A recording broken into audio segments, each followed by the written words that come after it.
Good morning students.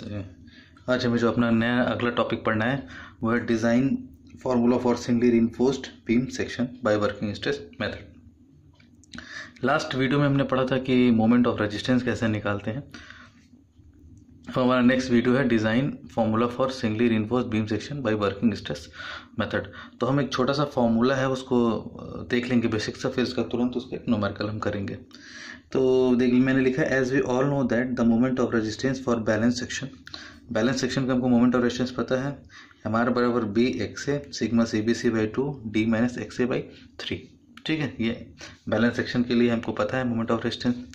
एक चीज़ आपको और पता होगी, बैलेंस सेक्शन के लिए कुछ कंडीशंस होती हैं कि एक्स ए बराबर एक्स सी होता है, सिग्मा सी बी सी बराबर सी होता है और सिग्मा एस टी बराबर टी होता है। देखिए ये सिग्मा सी बी सी और सिग्मा एस टी इसका क्या है, परमिसिबल स्ट्रेस है।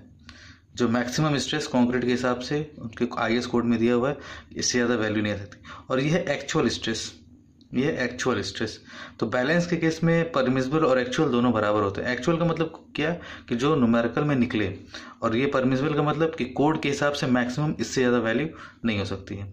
तो ये परमिसिबल हो गया, ये एक्चुअल हो गया। तो बैलेंस के केस में तो दोनों बराबर होता है, तो कोई दिक्कत नहीं है। वो अपने फॉर्मूले पे चलते हैं।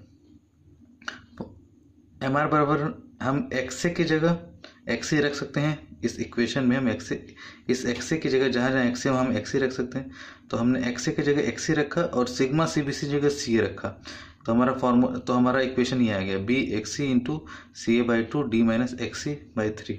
हमको पता है, हमने पढ़ा था कि एक्स सी बराबर के इंटू डी होता है। एक्स सी बराबर के इंटू डी होता है, के कॉन्स्टेंट होता है और डी इफेक्टिव डेप्थ होता है। तो हमने एक्स सी की जगह अब जहाँ अगले इक्वेशन में एक्स सी बराबर हमने के इंटू डी रख दिया, तो हमारा इक्वेशन ये जनरेट हो गया। अब इस ब्रैकेट में देखिए डी कॉमन हो सकता है, तो डी हमने बाहर ले लिया। इक्वेशन सेम है ऊपर वाली, डी हमने कॉमन ले लिया। ठीक, हमने 1 माइनस के बाई 3 को जे मान लिया, कांस्टेंट मान लिया। 1 माइनस जे बाई 3 को हमने कांस्टेंट मान लिया। तो हमारा फॉर्मूला क्या बन गया यहाँ पे, एम आर बराबर बी के ये D square C A by 2 और 1 माइनस के बाई 3 को हमने क्या मान लिया, जे मान लिया। ठीक, अब हम चलते हैं अपने आगे। तो फॉर्मूला अब इस इक्वेशन को हम क्या करें, रीअरेंज किया है सिर्फ मैंने। एम आर बराबर हाफ सी ए जे के बी डी स्क्वायर, इस इक्वेशन को मैंने सिर्फ यहाँ पे रीअरेंज किया हुआ है। ये जो ऊपर वाली इक्वेशन है इसको मैंने सिर्फ यहाँ पे रीअरेंज किया हुआ है। तो रीअरेंज करने से हमको क्या फायदा हुआ कि हमारा एक फॉर्मूला बन गया एम आर बराबर क्यू बी डी स्क्वायर। ये जो पोर्शन है हमने इसको क्यू मान लिया, ये जो पोर्शन है हमने इसको क्या मान लिया, क्यू मान लिया। क्यू बराबर हाफ सी ए जी के मैंने सामने लिख भी दिया। ठीक है, अब इस इक्वेशन से हम क्या निकाल सकते हैं, डेप्थ। जब भी डिज़ाइन की बात करता है तो आपको डिज़ाइन में मैंने बताया था कि हम बी निकालते हैं, डी निकालते हैं और एरिया ऑफ स्टील निकालते हैं। ठीक, तो हमको यहाँ से डी का फॉर्मूला पता चल गया, डी बराबर under root M R divide by Q into B. ठीक, जब हमारा डी निकल जाएगा तो कुछ बी और डी में रिलेशन दिया होगा तो बी निकल जाएगा। ठीक है, तो हमने दो इक्वेशन को बना लिया कि एक फॉर्मूले से हमारा फॉर्मूला क्या होगा, डी बराबर under root M R divide by Q into B. इससे हम बी और डी को निकाल लेंगे यहाँ से। अब अगला जो बात आता है area of steel, area of steel हम कैसे निकालेंगे। ठीक, तो area of steel for singly reinforced section. ठीक, हमने फॉर्मूला पढ़ा है एम आर बराबर sigma S T A S T D minus X A by 3। ठीक, बैलेंस के केस में एक्स सी बराबर एक्स ए और सिग्मा एस टी बराबर टी आराम से हम लिख सकते हैं, कोई दिक्कत नहीं है। सिग्मा एस टी को इसे छोड़ भी दी तो कोई दिक्कत नहीं, लेकिन एक्स तो हमने चेंज कर लिया यहाँ पे। एम आर बराबर T A S T D minus X A की जगह हमने एक्स ए रख दिया, एक्स ए बाई 3। आपको पता है कि एक्स सी बराबर के इंटू डी होता है, तो हमने एक्स सी के बराबर के इंटू डी यहाँ पे रख दिया। अब इन दोनों में से डी हमने कॉमन ले लिया।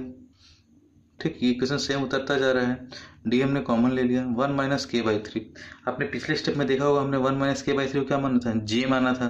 तो फॉर्मूला यहाँ पे इक्वेशन क्या बन के आ गई, एम आर बराबर T A S T J into D. हमको निकालना क्या है, यहाँ से ए एस टी निकालना है हमको। क्या निकालना है, एरिया ऑफ स्टील। तो एरिया स्टील का फॉर्मूला क्या होगा, M R divide by T A J into D.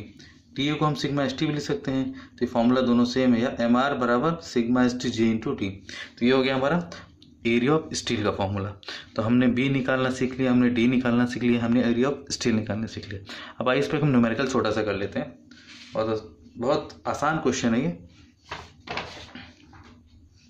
देखिए क्वेश्चन क्या है, design a RCC beam subjected to a bending moment of 20 kilo newton metre, keep the width of the beam is equal to half of the effective depth.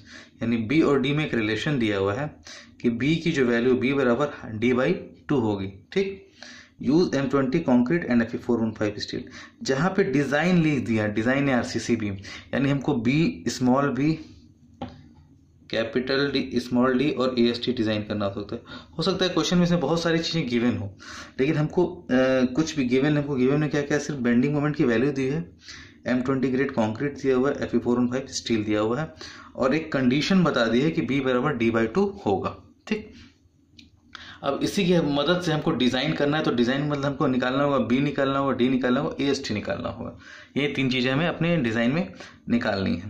तो चलिए हम start करते हैं। अपने given data में हमने लिख लिया सब कुछ। M20 के लिए सिग्मा CBC क्या होगा 7 न्यूटन पर mm², Fe415 के लिए सिग्मा ST 230 न्यूटन पर mm², और मॉड्यूलर रेशियो 280/3 सिग्मा CBC, तो इसकी वैल्यू 13.33 आएगी। सिग्मा CBC की वैल्यू 7, M20 के लिए क्या हो जाएगी 7, ये 13.33 आ गई। ठीक, अब हम लोग बढ़ते हैं अपने अगले स्टेप की तरफ। As we know that for design formula, D का मैंने एक फार्मूला भी पिछले आपको बताया था थ्योरी में, √MR/QB, Q इंटू बी। तो बेंडिंग मोमेंट को हम किससे इक्वेट कर सकते हैं, सॉरी मोमेंट ऑफ रेशन को हम किससे इक्वेट कर सकते हैं, बेंडिंग मोमेंट से। और बेंडिंग मोमेंट की वैल्यू हमको दी हुई है 20 किलो न्यूटन मीटर, हमारे क्वेश्चन में दी हुई है। ठीक, यानी हमारा ऊपर वाला पोर्शन, हमको डी निकालने का ये फॉर्मूला है, ऊपर वाला पोर्शन तो हमारा निकला हुआ है। अब बात आती है क्यू और बी। बी के लिए कंडीशन दी हुई है बी बराबर d/2, बी बराबर d/2, तो ये भी इस इक्वेशन में हम रख देंगे। अब बात आती है क्या निकालना है, क्यू। तो क्यू हमारा एक कांस्टेंट था, मैं आपको दिखा दूं अपना पुराना फॉर्मूला। क्यू बराबर हमारा क्या फॉर्मूला था, ये देखिए, क्यू बराबर क्या था, हाफ CA/JK, क्यू बराबर हाफ CA/JK। अब इस फॉर्मूले से हम क्यू निकाल सकते हैं, तो हम क्यू हाफ CA/JK। ठीक, अब सबसे पहले देखिए हम निकालेंगे क्या, सबसे पहले हम K निकालेंगे। सबसे पहले हम क्या निकालेंगे, K निकालेंगे। क्यों, क्योंकि K से डिपेंडेंट J है। ठीक है, केस पे डिपेंडेंसी किसकी, J की डिपेंडेंसी है, तो पहले हम K निकालेंगे। K का फॉर्मूला वही M sigma CBC divide by sigma ST plus M sigma CB, modular ratio 13.33, sigma CBC 7 divide by sigma ST 415 के लिए मैंने क्या बताया था 230 होता है, प्लस M की वैल्यू 13.32, सिग्मा CBC 7, ये K की वैल्यू आ गई 0.289। जब हम K की वैल्यू निकाल लेंगे तो हमको पता है J बराबर क्या होता है 1 - K/3, 1 - K/3, तो 1 - K की वैल्यू यहाँ रखे डिवाइड बाई 3, तो J की वैल्यू आ गई 0.904। ठीक, 0.904।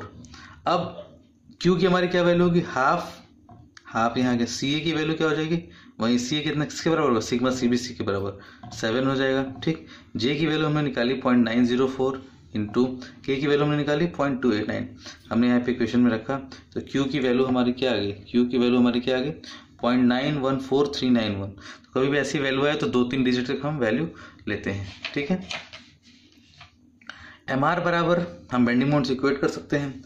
बेंडिंग मोमेंट किसमें दिया हुआ है 20 किलो न्यूटन मीटर, हमने 10⁶ से गुणा करके इसको किसमें चेंज कर लिया, न्यूटन mm में। क्यों, क्योंकि ये सारी वैल्यू न्यूटन पर mm² में, तो सारी वैल्यू एक साथ हो जाएंगी। तो 20 किलो न्यूटन मीटर को जब हम न्यूटन mm में चेंज करते हैं तो 10⁶ से गुणा कर देते हैं, और वहीं जब न्यूटन mm से जब हम किलो न्यूटन की तरफ जाते हैं तो 10⁶ से डिवाइड कर देते हैं। ठीक, तो ये इक्वेशन में हमको अब देखिए MR पता चल गया, Q पता चल गया, B पता चल गया। अब नेक्स्ट स्टेप में हम अपनी सारी वैल्यूज को इसमें रखते हैं। ठीक है, सारी वैल्यूज को हम अपने रखते हैं। MR बराबर क्या होगा 20 × 10⁶, बेंडिंग मोमेंट से इक्वेट कर दिया, डिवाइड बाई Q की वैल्यू क्या आई थी 0.914 इंटू B की वैल्यू इक्वेशन में दी हुई थी हमको d/2 होगा। ठीक, तो d/2 होगा। अब इक्वेशन ये पूरा किस में आ गया, D में आ गया, दोनों तरफ से स्क्वायर ले लेंगे और D को उधर ट्रांसफर कर देंगे। ठीक है, तो D की वैल्यू हमारी निकल के आ जाएगी 352.4 mm, और जब D की वैल्यू 354 mm आ जाएगी तो B के लिए कंडीशन क्या थी, B बराबर d/2, तो ये आ जाएगा 176.20 mm, यानी हमने B और D निकाल लिया। अब बात आती है एरिया ऑफ स्टील की। एरिया ऑफ स्टील वही पुराना फॉर्मूला, MR बराबर sigma ST J into D. MR को हमने किससे इक्वेट कर दिया, बेंडिंग मोमेंट से, तो इनके वैल्यू क्या आ जाएगी 20 × 10⁶। 10⁶ इसलिए कर रहे हैं कि ये किलो न्यूटन मीटर में था, उसको हमने न्यूटन mm में चेंज किया। क्यों, क्योंकि बाकी नीचे की वैल्यू सारी mm में है। ठीक, तो 20 × 10⁶ divide by sigma S T की वैल्यू 230, जे की वैल्यू हमने निकाला है पीछे 0.904 आई थी, इंटू डी हमने यहाँ पे कितना निकाला, डी हमने यहाँ पे निकाला 352.4 mm, हमने 352.4 mm यहाँ पे रख दिया। तो हमारा क्या निकल गया, एरिया ऑफ स्टील निकल गया, एरिया ऑफ स्टील निकल गया। यहाँ तक हमारा दोनों क्वेश्चन सॉल्व हो गए, हमारे आंसर यहाँ पे कंप्लीट हो गया। पर एक छोटा सा चीज़ आप लोग कर सकते हैं, अगर एग्जाम में आपके पास टाइम हो तो एक डिज़ाइन दिखा सकते हैं आप ऐसा अपना फिगर बना के। अब फिगर बना के डिज़ाइन आपको नंबर ऑफ बार्स निकालते कैसे हैं, हमने 10 mm का डायमीटर बार माना, तो नंबर ऑफ बार क्या होता है, एरिया डिवाइड बाई इस जो डाया हमने माना है, एक डाया जो बार का उसका एरिया π/4 × 10², तो ये 3.8 यानी 4 बार हो गए लगभग। ठीक, ओवरऑल डेप्थ हमारा क्या होता है, small D plus clear cover plus diameter by 2, तो डायमीटर हमने 10 बार माना है। ठीक, तो 10/2 यहाँ पाइप हो जाएगा। क्लियर कवर मिनिमम जो होता है IS कोड रिकमेंडेशन के हिसाब से भीम के केस में 25 मानते हैं, तो हमने 25 यहाँ मान लिया, और डी की वैल्यू 352.4 निकला था, तो कैपिटल डी टू हमारा क्या कितना आ गया 382.4 mm।